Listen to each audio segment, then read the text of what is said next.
Hello everyone, তোমরা সবাই কেমন আছো? আশা করি সবাই ভালো আছো। তো welcome to my new video.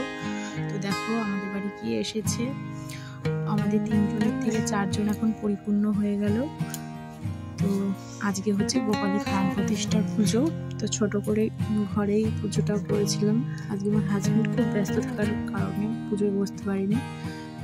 তো দেখো আমার মেয়ে আমাকে কত হেল্প করে দিচ্ছে। আমাকে কাজ করতে দেখলে আমাকে হেল্প করতে আসে সবসময়।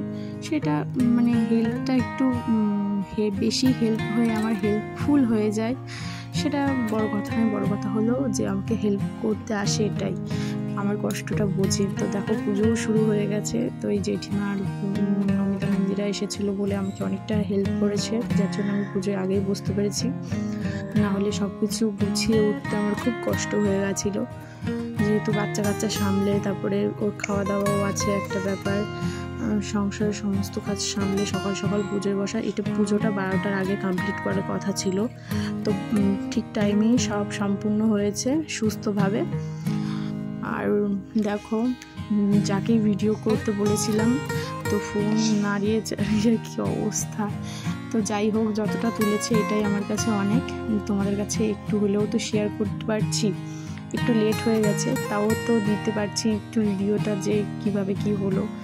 তো গোপালের কোনো ফটো আপলোড করিনি ভিডিওটার জন্য, যে একবারে ভিডিওটা করে তারপরে ফটো।